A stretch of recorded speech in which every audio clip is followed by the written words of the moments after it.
Tops and Bottoms by Janet Stevens. Also, it is illustrated by Janet Stevens. Do you guys know what that means? You're right, Tommy, that means that she also drew all of the pictures. What do we see here on the front page? Corn, yeah.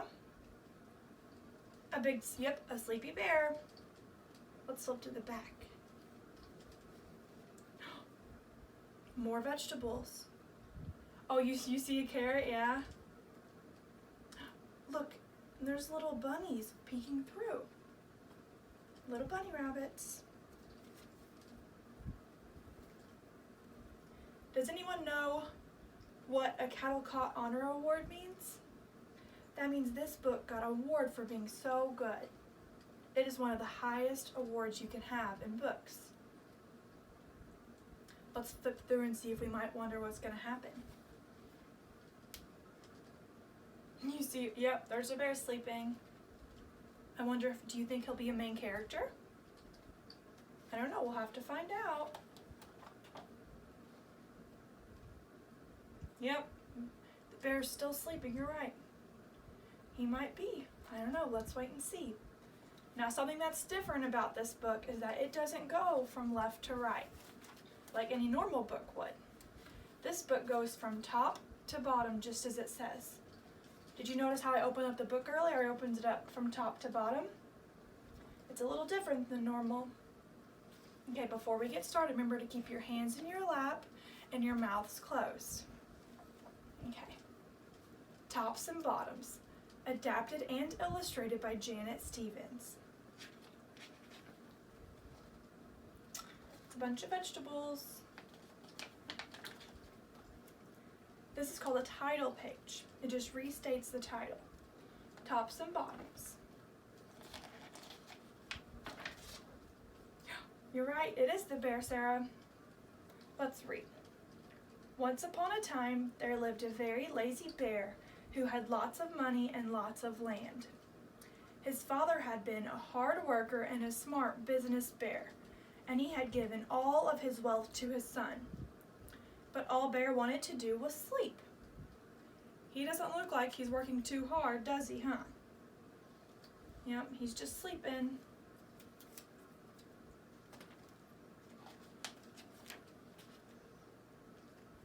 Not far down the road lived a hare.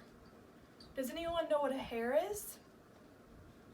No, not a cat. It's kind of like a bunny rabbit. And they can dig holes in the ground just like a bunny rabbit can. It's just another name for it.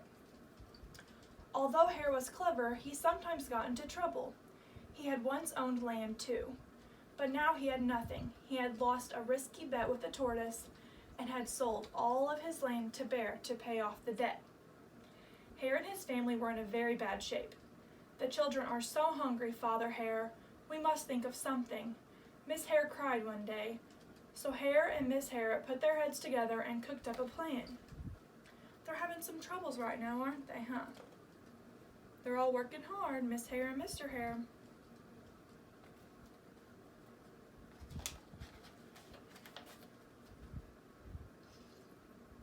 The next day, Hare hopped down the road to Bear's house. Bear, of course, was asleep. Hello, Bear, wake up. It's your neighbor, Hare, and I have an idea. Bear opened one eye and grunted. Ugh. We can be business partners, Hare said. All we need to do is this field right here in front of your house. I'll do the hard work of planting and harvesting, and we can split the profit right down the middle. Yes, sir, Bear, we are in this together. I'll work and you sleep. Huh? Bear said. So what will it be, Bear? Asked Hare. The top half or the bottom half? It's up to you. Tops or bottoms? Let's see, Bear said with a yawn. I'll take the top half, Hare. Right, Tops? Hare smiled. It's a done deal, Bear. Did anyone notice a vocab word? Bear? No, not Bear, Sarah. Harvesting. Harvesting is our vocab word this week. Did anyone know why Bear was sleeping so much? Not because he's tired. Sometimes in the wintertime, bears like to hibernate. It doesn't look like it's winter here, but maybe he is really tired. I don't know. Let's find out. So Bear went back to sleep, and Hare and his family went to work. Hare planted, Miss Hare watered, and everyone weeded. So who's doing all the work here? Is Bear doing all the work? I don't think so, nope. I think it's the hares. What do you think? Look at all of them. They're working hard to plant things, yeah. Let's see what happens next. Settle down, Jimmy. Does anyone notice something that's a little odd about this picture? Here, I'll show you. Yeah, the bear is much bigger than the house. He's not going to be able to fit through that front door, is he? Huh, that is a little odd. Bear slept as the crops grew. When it was time for the harvest, Hare called out, "Wake up, Bear! You got the tops and I get the bottoms." Look, it's our vocab word again, harvest. He's trying to wake him up, isn't he? He's pulling his eyes open.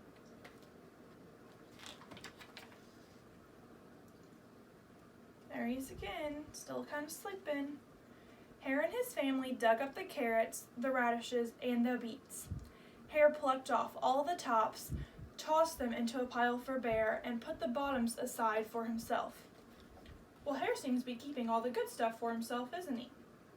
He is doing all the work, though. He's working hard when Bear's just sitting there sleeping.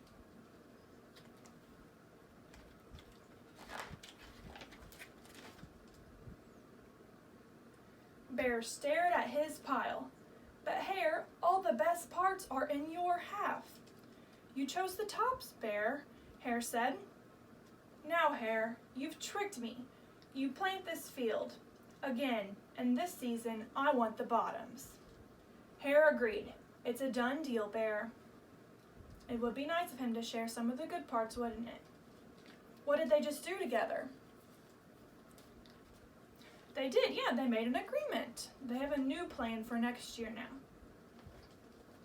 Let's see.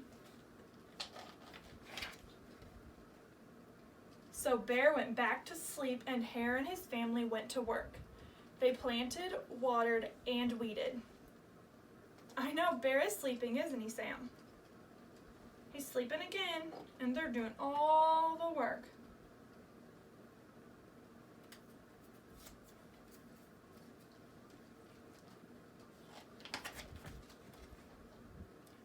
Bear slept as the crops grew.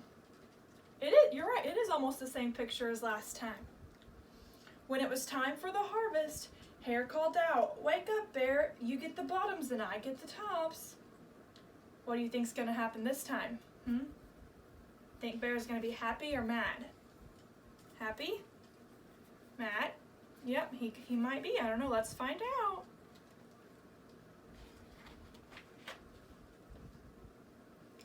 Hare and his family gathered up the lettuce, the broccoli, and the celery.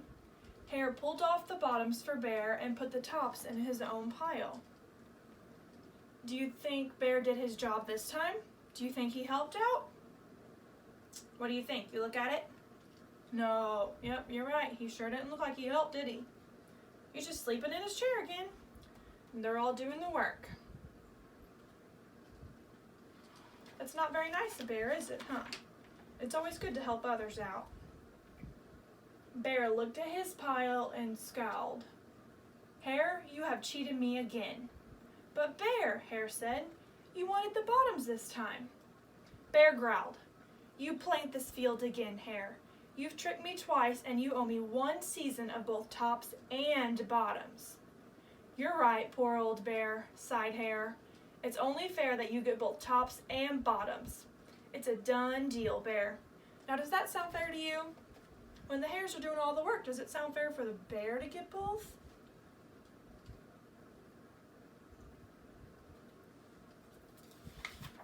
He says he gave him just what he asked, but we'll see. Oh, would you looky there. What's Bear doing again? He's sleeping. not helping out. So Bear went back to sleep and Hare and his family went to work. They planted, watered, and weeded, then watered and weeded some more. Oh no, what are Hare and the kids doing to him? What are they doing? They're pouring the water on him.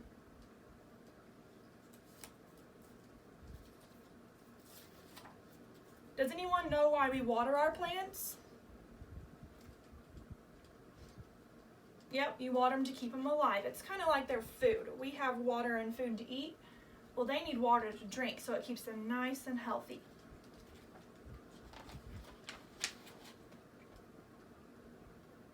There in front of Bear's house lay a high field of corn. Hare and his family yanked up every corn stalk. Hare tugged off the roots at the bottom and the tassels at the top and put them in a pile for Bear. Then he carefully collected the ears of corn in the middle and placed them in his own pile. Bear rubbed his eyes and watched. See, Bear, you get the tops and the bottoms. I get the middles. Yes, sir, Bear, it's a done deal. Why don't you think the bear is still unhappy? Because he's not getting enough food? I think it's because, look, the corn is the best part, and they're giving him the top of the stalks and the bottom, the roots. And then the hares are keeping the best part of the corn. But the bear's not doing any of the work.